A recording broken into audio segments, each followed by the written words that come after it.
Fala galera, beleza? Eu sou o professor Edson, sejam bem-vindos ao Lendário da História. E a aula de hoje é Tiradentes. Vamos conferir?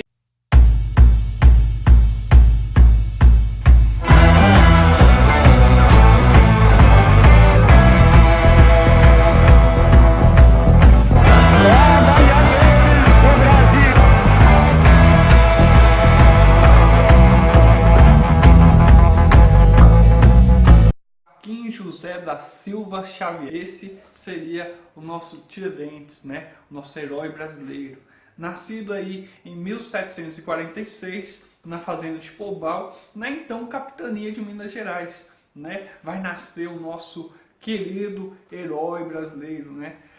Galera, para que ele pudesse ser herói, vai ser construída toda uma narrativa em cima da história do Tiradentes, né? E isso a gente tem que entender aos poucos, nos detalhes, né? Mas, enfim, o Tiradentes, ele vai ser o quarto filho de um total de 9, né? Vai ficar órfão aí aos 11 anos de idade e ele vai ser criado por um parente, né? Um tio. E esse tio, sim, ele vai ser dentista, né?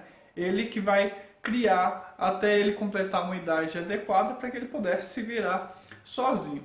E aí, ele na juventude, ele vai ter algumas características básicas aí que vai dar continuidade a essa história, né? O Tiradentes, ele vai ser mascate, que é uma espécie de vendedor ambulante, né? Ele vai trabalhar também como dentista, ele vai se formar como dentista, né? Isso vai ser bastante interessante.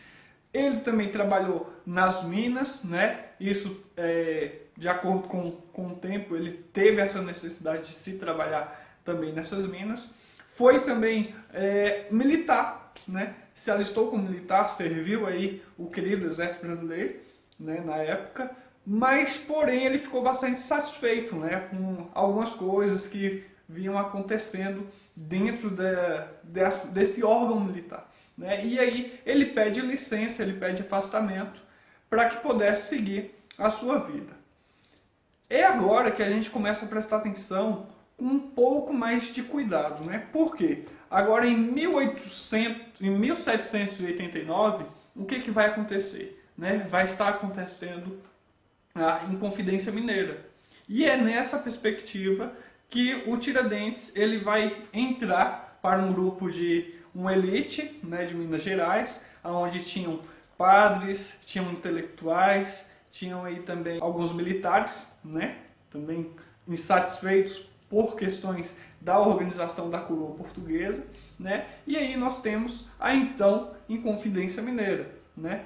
Só que essa Inconfidência Mineira ela vai se dar, né, ela vai acontecer através dessa insatisfação dessa elite, né, insatisfação com a coroa portuguesa, né, pois eles queriam se desvincular dessa coroa ou trazer a coroa como se fosse para o Brasil, né, tirar de Portugal, tirar de Lisboa a parte governamental, trazer para o Brasil, e aí eles também procuravam uma república, né? Só que não eram todos que queriam a mesma coisa. Parte queria uma república, né, queriam se separar, né, queriam ser mais independentes, e outros não, outros sim vão querer aí apenas o desvínculo com a coroa portuguesa, com a coroa de Lisboa, para poder ficar aqui no Brasil mais tranquilos, né, governar pelo Brasil mesmo. E aí, galera, nós vamos ter uma série de coisas acontecendo. Então, como eu falei para vocês, parte desse grupo que discordava, né, que queria a república, já eram inspirados nas questões iluministas lá da França, né? A outra parte não, a outra parte queria apenas o afastamento da coroa portuguesa e uma organização mais brasileira, né? Por quê? Porque parte dessa galera que defendia aí só a transferência de Lisboa para o Brasil, eles tinham interesses, né? E quais eram esses interesses? A galera que não queria mais nenhum tipo de vínculo com Portugal, que queria se afastar, que queria ser aí um pouco mais independente por questões republicanas, era a favor da libertação dos escravos. Então, essa galera já tinha ideias totalmente revolucionárias, né? Já a outra parte que estava ali mais insegura com as questões da organização de Portugal, o que eles vão fazer? Eles vão apenas querer o desvínculo com Lisboa, porém querem assegurar que os seus escravos ainda permaneçam ligados a eles, né? Pois eram esses escravos que trabalhavam dentro das fazendas, dentro das suas grandes propriedades na época, né? Então, como a gente está falando de uma elite brasileira, de uma elite mineira, né, ligada à capitania de Minas Gerais, não era interessante para essa parte da sociedade, né, essa parte da elite, ter aí a liberação dos escravos. E isso vai gerar um certo desconforto entre eles, mas porém vão caminhar juntos aí. Por isso que a gente fala que hoje, apesar de se fazer uma inconfidência, de se ter uma inconfidência, nós podemos falar que eles não tinham base por conta desse conflito entre eles, né? Então esse conflito ele vai ser gerado, vai fazer com que haja aí esse certo desconforto nessa galera aí. Beleza, mas o que vai levar, né, a Inconfidência Mineira a acontecer, né? Galera, na época de 1702 vai ser feito aí, vai ser criado uma Intendência das Minas. O que é essa Intendência das Minas? É maior arrecadação de impostos, né, em cima de todo aquele ouro, de todo aquele minério que era feito, né, na capitania de Minas Gerais. Então, a partir dessa arrecadação, vai se ter um lucro maior para Portugal. Lembrando que todo o ouro que era tirado daqui, ele tinha que ser levado para Lisboa, para que lá pudesse ser administrado, né? E aí o que a gente tem? Dentro desse período de 1702, vai ser criado aí um impostozinho chamado de 1/5, né? O que é o quinto? É 20% de toda a produção que eles fazem dentro da mina, né? De toda aquela arrecadação que eles fazem ali, vai ser tirado 1/5 para pagar imposto à coroa portuguesa, né? Só que isso vai ficar insustentável com o tempo. Por quê? Porque cada vez mais que vai tirando esse ouro daqui, vai havendo uma certa escassez, né? E esse ouro ele vai entrar em declínio. Só que aí, o que vai acontecer? Dentro dessa fiscalização toda, para que não pudesse haver nenhum tipo de sinistro acontecendo, o que a gente tem? A gente tem aí já a criação, né, de uma casa de fundição. Essa casa de fundição, ela vai ser uma fiscalização cada vez maior em cima desse ouro, né? O que é a fiscalização por meio da casa de fundição? Todo ouro que sair daqui do Brasil, ele vai receber, né, um selo português. Então a casa de fundição vai trazer a perspectiva daquele ouro em barra, né? Esse ouro vai ter o selo português, onde todo esse ouro vai ser levado para lá e vai ser tirado o quinto, né? Que é essa arrecadação. Só que aí, o que a gente percebe? Nem tudo, né, vai ser igual eles querem. Ainda vai haver muito contrabando, ainda vai haver muito desvio de ouro, né? E aí o que eles fazem? Beleza, vocês estão desviando? Então vamos fazer com que haja uma fiscalização maior em cima disso aí.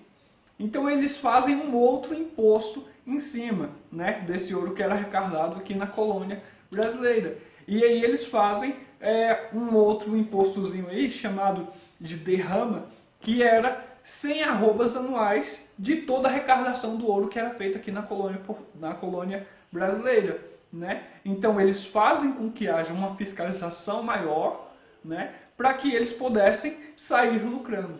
Só que, como eu falei para vocês, né, o ouro ele vai começar a entrar numa escassez muito grande. Então essa escassez vai levar com que haja um certo desconforto, porque eles estão vendo que o ouro está acabando, que ele está ficando cada vez mais escasso, mas eles cobram do mesmo jeito.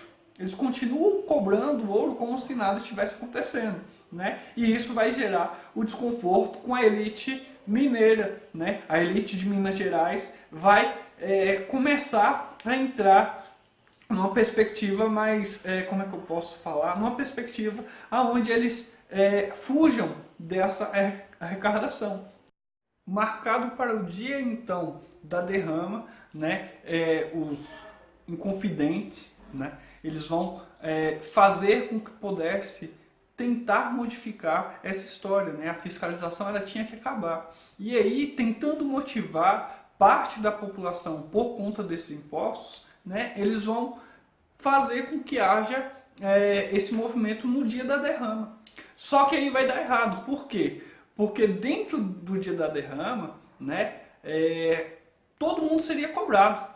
E aí tinha gente da elite, né, que estava devendo bastante por conta de ter desviado um pouquinho de dinheiro, desviado um pouquinho de ouro, né? E aí o que, que vai acontecer?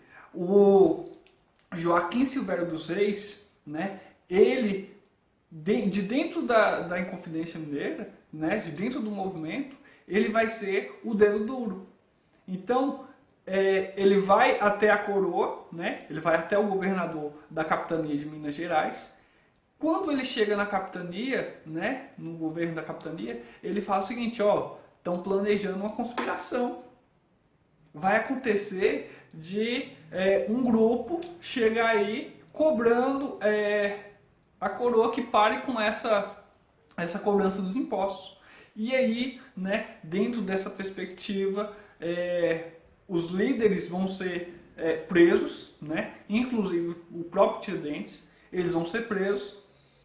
E aí, o que, que vai acontecer? Né? O Joaquim Silvério ele vai ser abrandado dessa pena. Né? Ele vai ser liberto dessa pena porque ele fez a colaboração dele. Né? Ele falou para o governador dessa conspiração que rolava para o dia da derrama. E aí ele, né, vai ser liberto, ele vai receber aí o perdão da coroa e o resto da galera também, consequentemente, vai receber esse perdão. Porém, o Tiradentes não recebe esse perdão.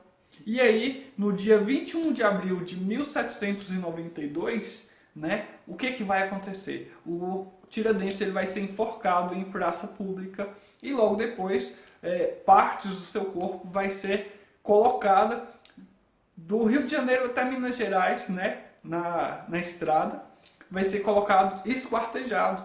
Então vai ser feito até um quadro depois, né, com o corpo do Tiradentes esquartejado, vão ser feitas obras de arte em cima dessa perspectiva aí.